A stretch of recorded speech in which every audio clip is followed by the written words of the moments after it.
Well, you guys, I made the executive decision and I decided I needed a forklift. So I spent the last month or so just scouring the internet for one, and I finally came across this absolute gem on Craigslist out of all places.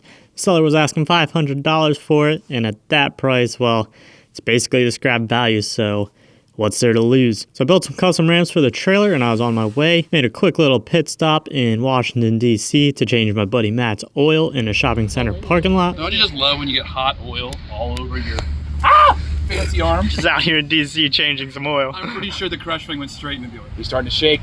His arms are getting tired. Oh, no! What happens when I overfill this puppy? Oh, you pop the top on the bottom and you drain some out. And after that experience, headed the rest of the way down to Virginia to check out this forklift. So I made the guy an offer and I got this thing for $400.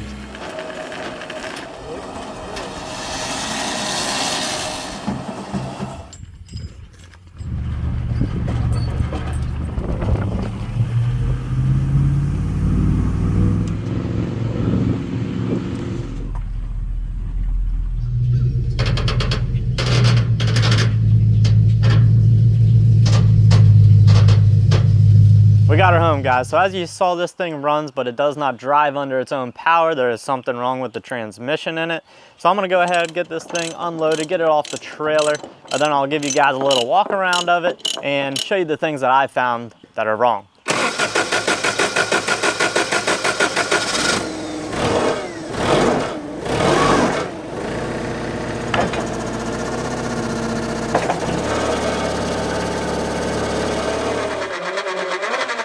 Pro level setup here. We got the Jeep hooked up to the forklift. I got all these boards here, so if something breaks loose, hopefully that'll slow down the forklift before it smashes into the front of the Jeep. So I think I'm gonna try to pull the lift all the way back to the end of the trailer, and then I'll use the other winch to bring it down. I just don't trust the brakes yet.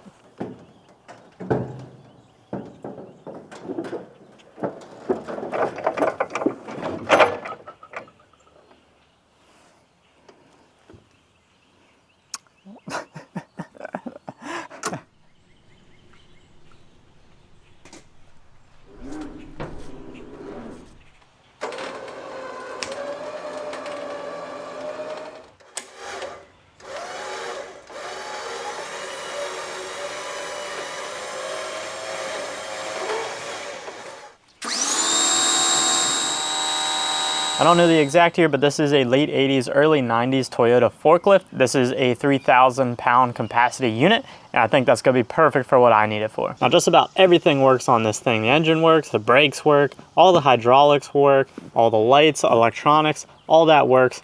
But as you saw, getting it onto the trailer and off the trailer, it does not move forward or backwards. I've already been poking around in this thing a little bit, and I'll show you guys all the issues I found with it so far. So we'll start back here with this propane tank. Now this is a vertical mount propane tank only. That means this needs to be used in this orientation. When I picked it up, they were using it horizontally, which is an issue because we need to be drawing liquid into that evaporator, then that's what turns it into gas to run this engine. If we mount this horizontally, there's a good chance we're gonna be pulling gas and that engine is not gonna run right. So I mounted this vertically just for testing.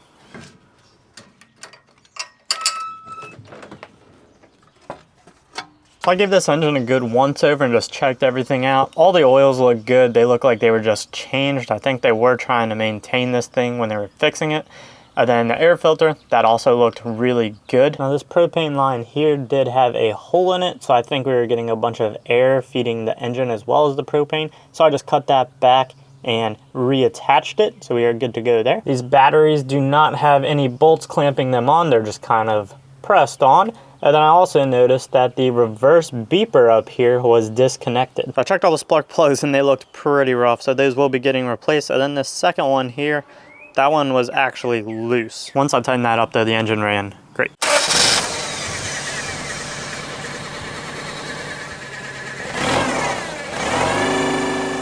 This cylinder up here is leaking, so that will need rebuilt. That's what I've discovered so far, so let's go ahead and talk about the biggest issue with this thing, which is the transmission. Now with this transmission, I was really hoping it was gonna be something simple, maybe an electrical problem, maybe something with these valves up here acting up, maybe it was just a low on fluid, but that does not seem to be the case. So the issue it's having is when this thing is in neutral, it goes backwards. When it is in reverse, it also goes backwards. And then when it's going forward, it doesn't do anything. Now, I'm by no means a forklift or a transmission expert, but I think something happened in that transmission that caused the plates on that reverse clutch pack to basically seize up and lock that transmission in reverse. So in this transmission, you have a forward clutch pack and a reverse clutch pack. It's pretty simple. So when you put the forklift in forward, it sends all the pressure to that forward pack, squeezing it, causing it not to slip anymore, causing the forklift to drive forward. Now, when you put it in reverse, the exact same thing happens.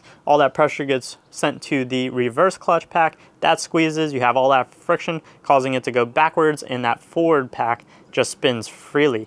Now, what I think happened is that reverse pack, since it is seized up, it is locked up, and the forklift is always in reverse, when you're in neutral, it's going to be spinning in reverse. When you're in reverse, same exact thing happens. But when you put it in forward, now it's sending pressure all the way to that front pack, and with the back pack seized and the forward pack seized, now they're just fighting against each other. In a last-ditch effort and knowing that I have a hurt transmission already, I drained all the ATF out of it and went ahead and started that engine. Now, on a good transmission, I believe that absolutely nothing would happen. You would have neutral in all 3 gears because there is no pressure for those clutch packs to engage. Now, I had reverse in all 3 gears, kind of supporting my theory, because now I believe with that reverse clutch pack always being engaged and no pressure being sent to that front one, when I put it in forward, that reverse is still taking all that power, causing this thing to go backwards in all 3 gears.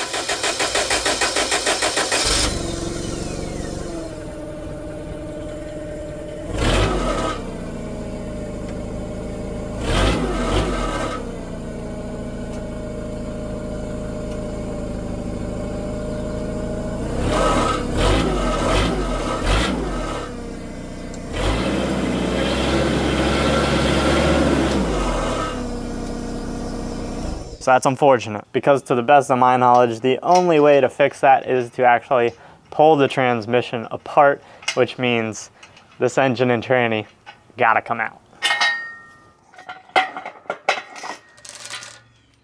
So this counterweight is only held on by 1 bolt, and it is a big boy.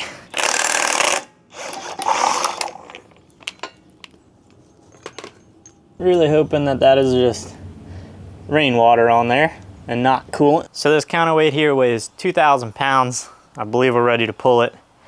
It's not light.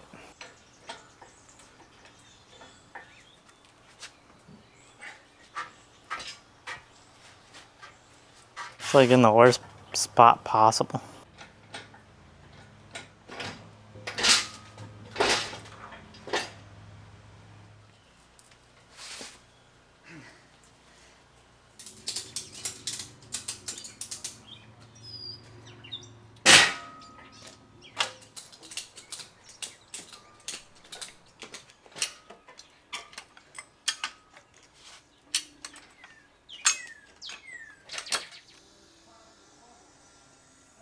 Oh, this is about to be super sketchy.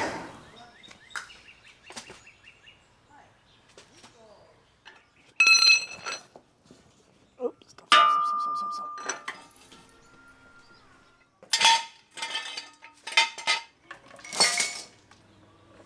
Piece of cake, guys. That was no problem whatsoever. It actually went exactly the way I thought it would. Pain in the butt. But it is off, it's on the ground. I think it's safe. It's not gonna fall and destroy anybody. So we can go ahead and get the hood off of this thing and get the coolant drained out of the radiator. And access to this petcock's really not too bad without that big counterweight on the back of here.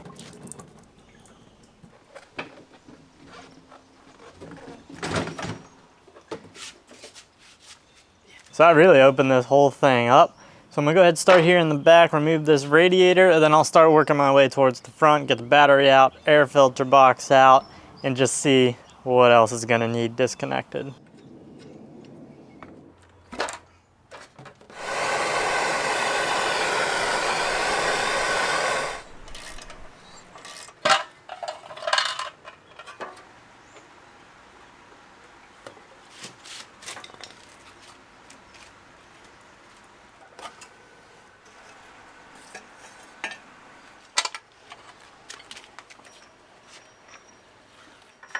Phew.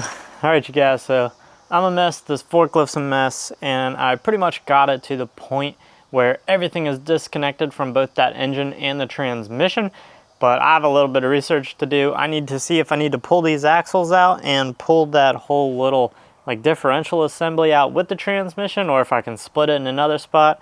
I'm just not sure. So I'm gonna do some research and revisit this tomorrow. It's the next day and I have the service manual. So here's the removal of the transmission and the torque converter. Step 1, drain coolant and differential oil. So that is unfortunate. And then you got step 10, remove the axle shafts. So that explains that question. We are gonna have to remove that entire transmission assembly and break it up in the front where it meets up with that differential.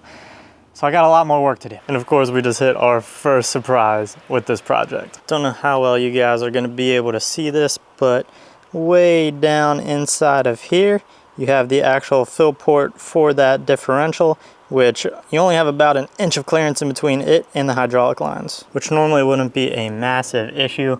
But when I took a closer look, if I can get this thing to focus, it appears like that thing is completely stripped out. So someone has definitely tried to get this open before and was not successful. So I'm gonna try to jack it up as high as I can, see if I can get enough of this just stuff out of the way in order to be able to access that. Ugh. It's about 100 degrees out. Way too hot to be doing this.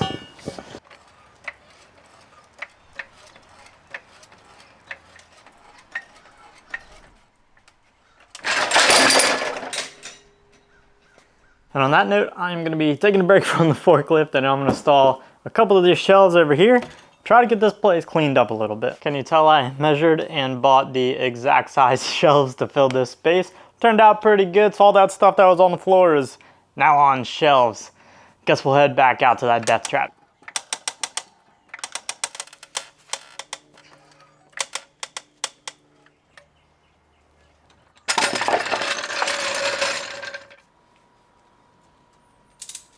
We got the green strap holding up this part of the mast, and then that yellow strap is connected right here, and that should be holding up this inner part of the mast right here.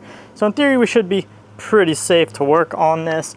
And I also have a board and just one kind of cattywampus in case things go crazy. But you can see right there, that is the drain plug we need to remove, completely stripped out. And then you can also see right in here, it looks like they took a chisel and tried to smack it out that way. Surprisingly, that was actually really easy. So they must have had that broken free at some point and just not been able to tighten it up the whole way. I didn't think it would come off that easily. All right, so I'm gonna crawl underneath here and drain the differential oil. Hopefully this plug isn't stripped out.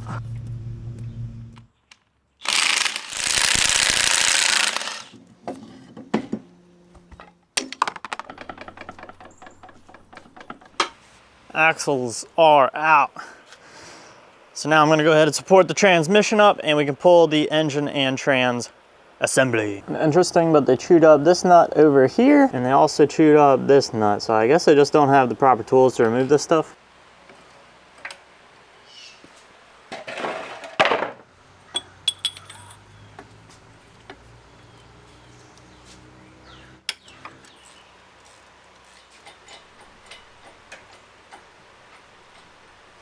If you haven't figured it out, this is my first engine I'm removing. I have no idea what I'm doing, so don't do what I'm doing.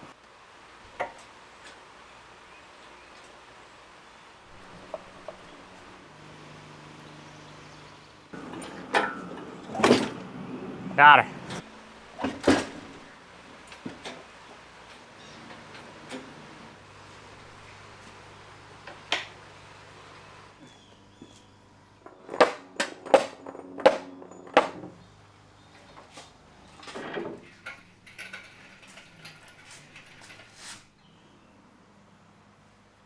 I was fighting this dowel pin here, but I just attached 2 ratchet straps to the side to help pull that engine back as I just kind of lifted it and dropped it, and that eventually got it to separate.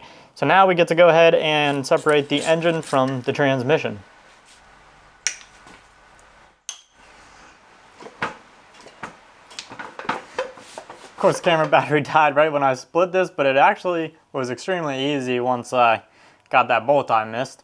So we'll go ahead and remove the torque converter, get this engine put down, and then we might start digging around in this transmission to see if we can see what caused it to bind up.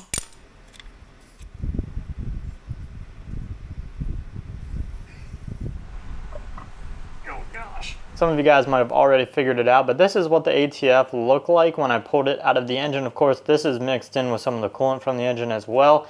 But for the most part, this is what it looked like. And then this is what fresh ATF looks like. So obviously I'm still guessing at this point, but kind of what I'm suspecting happened is we are getting coolant into our transmission. And once you get so much coolant in there, that's what caused those clutch plates to seize up. Now our radiator has both like a transmission cooler and the engine cooler all in one. So you have coolant and transmission fluid going in there. I'm starting to suspect that that radiator went bad. We got coolant into the transmission fluid, and that's what caused this transmission to go bad. Now, from what I can see in the service manual, I believe that this is a strainer. Now, it is possible that this got clogged and it wasn't able to feed any transmission fluid to the pump, and then maybe those clutch plates just didn't have any of that ATF fluid getting sent to them. So I'm gonna check this out. Yeah, that's not gonna help anything. So that will definitely restrict some flow. That little strainer is nasty. So this might be a terrible idea, but I am gonna pop this whole differential assembly off so we could take a look at the guts of her, because I don't know, I'm curious. I hope you guys are just as curious as I am as to what caused this thing to stop ticking. So it seems like standing this up is gonna be the way to go, whether or not I can do that easily. Ugh.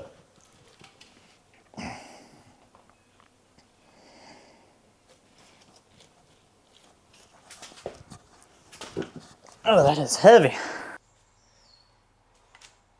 All right. I imagine this thing weighs about a bazillion pounds. Light little taps.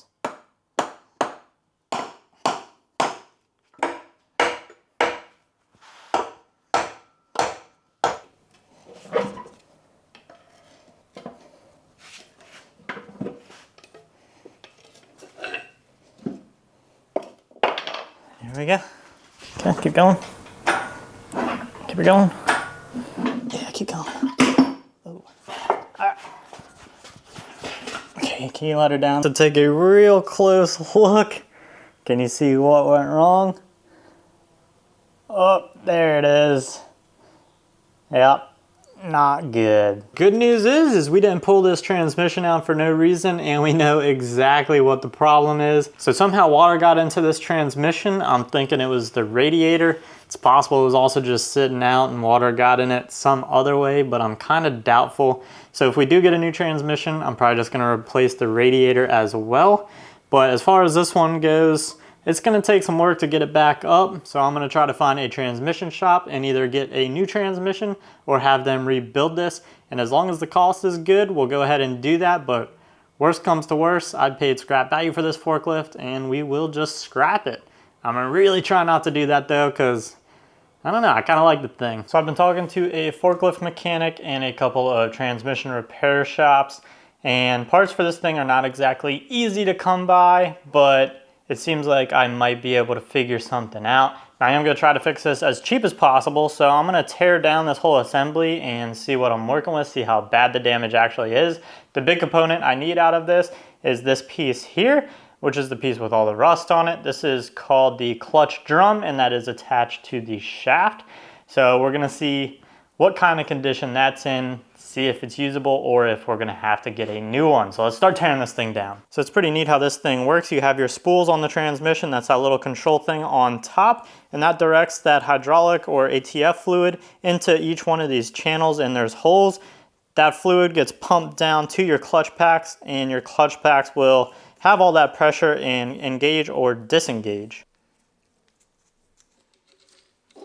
And the way this puller is set up is, it is definitely putting all that pressure on that outer race right here, but that's all right. It's really not taking a lot of pressure to get this off. Oh man, how in the world are you supposed to not lose these pins? Oh boy.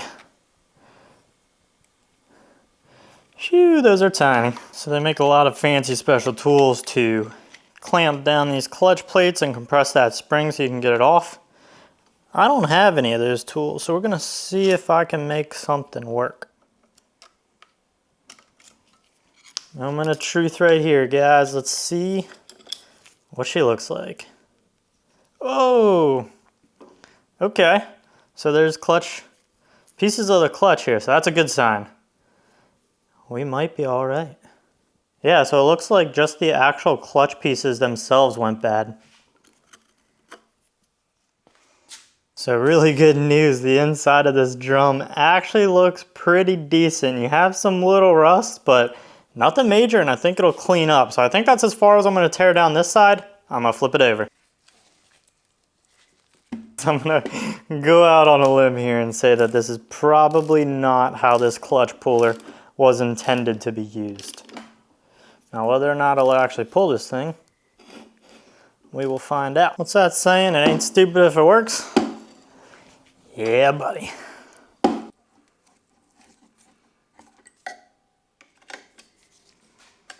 don't know if I'm hoping I find a seized plate on this side.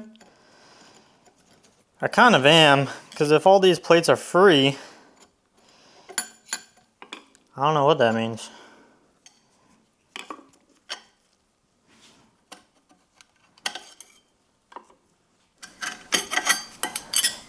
So this piece in the bottom here is the piston, and there is a seal ring behind it. So since I have it this far apart, I do want to check that. And I do have my safety squints on because it's getting a little sketchy.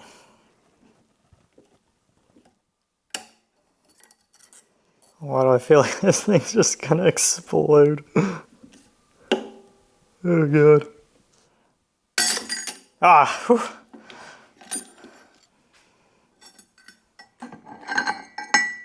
Seal ring is in great shape, so we are good to go there, and I don't see any debris in the bottom of the drum. So this is something interesting that I just noticed. This piston is actually kind of lodged in there at an angle. It's no longer sitting flat. That spring can't push it down because it's wedged. And this is the reverse side of the transmission, so that's pretty interesting. We got to get this out. I have a feeling this thing is going to go flying. I don't know if you guys can see how wedged that piston is in there, but it is wedged. I'm gonna be as gentle as possible because I do not want to mark this up. Did you see that drop in? Let's try to pull her.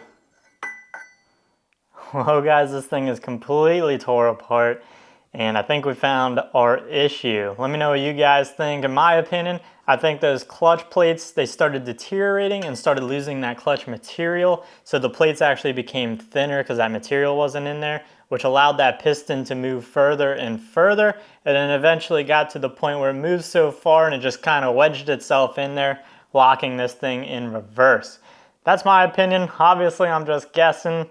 So I'm really tempted just to throw some clutches in this thing, throw it back together, and see what she does, because I have a feeling it'll run. Moment of truth. I'm about to be happy or very upset.